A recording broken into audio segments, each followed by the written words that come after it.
K-pop! Crazy, crazy! Let's talk about Backstreet Rookie. What's up, guys? Welcome back to another video. So Backstreet Rookie just released on Viki, and I believe it was on iQIYI last year, but it's a new series now, and it just popped up on my notifications, and I was like, let's check this out. And then I started recognizing the main character, Chang, who was in the K2, and I was like, hey, this is interesting. I recognize him. Let's watch it. And then I saw her. I've never seen her before. I thought I'd never seen her before, but apparently she's amazing, and she was on the 8th night. Yeah, she was the I guess that the maiden, or the virgin maiden. The virgin shaman. Okay. Virgin shaman. She was there. And if you're wondering about how this beautiful face has gotten this crazy, it's because I just got back from Hawaii and I got sunburnt to a crisp. My nose is like a tortured prune or a destroyed strawberry, and so just a word of advice for you: protect yourself when you're out. Use protection. I approached this series as this is my first time seeing her, and rightly so, because she didn't have a big role to play in the 8th night, but she is incredible in this series. First of all, she fights. She does incredible taekwondo. Okay, stop.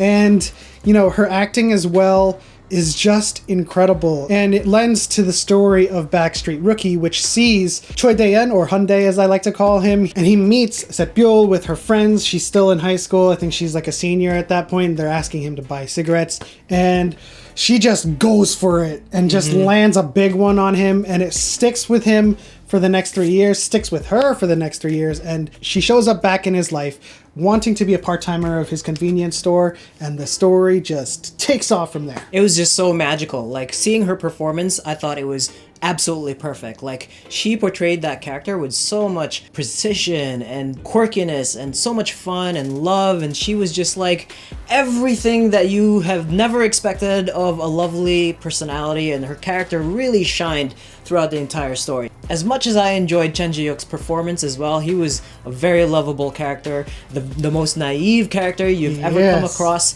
but Jung Sik-byul's character was just like the ultimate star for Backstreet Rookie.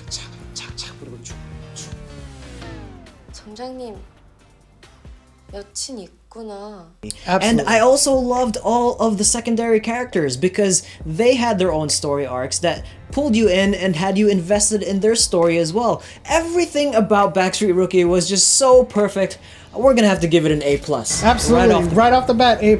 You know, as you speak about the side characters, Dalshik and Gumbi, who were like, you know, he's Fire Volcano, he's the webtoon artist. Aphrodite. He's the webtoon artist that is responsible for this show, actually, and responsible for writing the webtoon that he's writing, her reggae boy, in the show. And Gumbi is like an avid reader and fan, and he's the first one to comment. And just how they meet at first and the arc that they go through to fall in love with each other is so interesting. But like, as you said, Daehyun being so naive and being a pushover and putting everyone else first, especially with Yoon Joo, where she actually cheats on him. I know. And they never really, you know, come to terms with that. And he's like always feeling sorry for what he's doing. Everything with him and Jung Sik-byul was always a misunderstanding, but she cheated. I know! Like, okay, so that is a big thing in my head right now, and I want to know if you think the same way. Leave your comments section below. Did she deserve a second chance? No.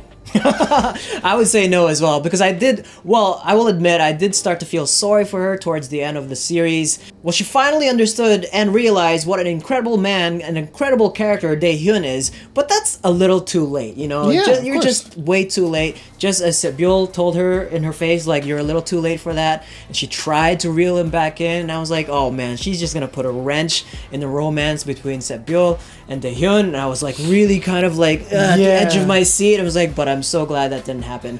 But furthermore, on the secondary characters, like the parents were unbelievable. Dad was unbelievable. Like, just his uselessness, house husband, his like, obsession with Jungmi. Oh my god. And the mom, oh my god, there's just so much relatability about this show.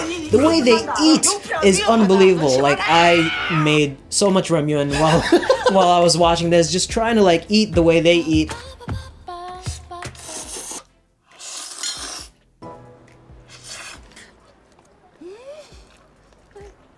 I just appreciate how eating in K-dramas are done these days, because there's no hiding the fact that you enjoy food as you should. This series is a huge roller coaster of emotions. Now, what I love about the character arcs in this is that there is no kind of twist, or there's no out of character for these people. With Daehyun being naive and always apologizing to Yoon Joo, and with Byeol, her goal working at his convenience store is so that she could be with him, right? But she's never trying to seduce him. She's never trying to push herself on him. She's never trying to create situations or, contrive a situation where Yoon Joo could, take things out of context. Like, they're always a misunderstanding. She's given a piggyback ride for promotional material. Yoon Joo misunderstands that. And so, I love Byeol's character and how she made Mr. Choi fall in love with her. She was wholesome the whole way. She did it with complete honesty and trust. She told him right off the bat that she loves him, that she's in love with him, or that she likes him. And that's her character through and through throughout the entire series. But that takes me to another underlayer of the show, is the allegory, or the contrast between the rich and the privileged and the lower class. Movies like Parasite does it really well, but in a more serious tone. You still see it and you still realize what's happening here. Especially in that last episode between Yoon Joo's mother and Daehyun's mother, where she stood up to her and be like, look, we all have pride here. Even though we're lower than you, we don't have the money that you have, we still have pride. And I was watching that, I was like, yeah, you get her, girl. Oh, I was so happy for that moment. And that's what's so amazing about this show, Backstreet Rookie, is because you get this roller coaster of emotion, you get the drama, you get the lighthearted levity, but you also get some really real themes with the Dirt and Gold Spoon themes, and you get some themes with, being a pushover, having self-confidence, self-esteem, especially with Byeol, where she finally gets that confession from Daehyun, but she's like, I'll answer you after I've completed my goals, and then we'll see where it goes from there. But my one gripe about this series, the one gripe, is that they didn't give us the kiss. Oh yes, that is true. At the end, they tease us about it, but season 2 has been confirmed, I believe. Ooh, so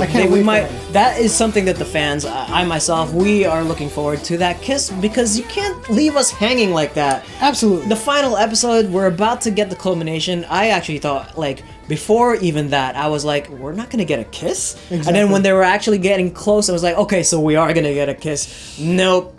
Just kidding. The whole series catapulted from that one kiss when she was younger, and then 3 years later, it had to culminate into a kiss, just to seal the deal. So I guess with the season 2 coming out, we can look forward to that. We can look forward to our new favorite actress, Kim Yoo Jung, and some more tales from Daehyun or Hyundai and Byeol. Yeah, but if you're looking for Kim Yoo Jung's next role, she is also coming out with a new K-drama, which looks unbelievable, and so we're looking forward to that. We're fans of her now. She's in our radar. We have So Ye-ji up here. We have Jo Yoon here. So-yeon. Oh my goodness. We have Dreamcatcher girls. We're pretty much fans of a lot of. Oh, that's right. Yoohyeon made a cameo. Yes. Oh my God! Right here. Oh, she made the cameo in that dance battle. It was so fantastic. Dalsik and Gumbi were going into the arcade to play their usual dance battle, and Yoohyeon, and I believe there was another member from the brother group Dice that was also dancing with her, and they were dancing to Chase Me, which was their debut title track for Dreamcatcher, and that was a nice surprise because I didn't know that was happening. I immediately texted him like, whoa, this is incredible. Yeah, he was way ahead of me, and he was like, you have to watch this now because Yoohyeon, my queen, is going to be in it. And I was like, what episode? And he wouldn't tell me. I was like, oh, damn it. I just watched the whole thing. It's in episode 15. So if you haven't seen Backstreet Rookie, obviously you wouldn't be here if you haven't seen it yet. But yes, she makes an appearance, and it was one of the bright spots of the show. In any case, that'll do it for our review of Backstreet Rookie. Leave your thoughts down below and let us know what you thought of this series as well. If you enjoyed our video, please leave a like and subscribe if you haven't. Hit the bell notification, do all that good stuff. And as always, we'll see you next time.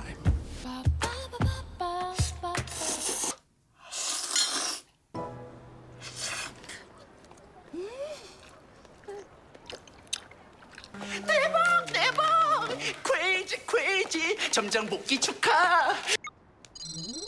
완료.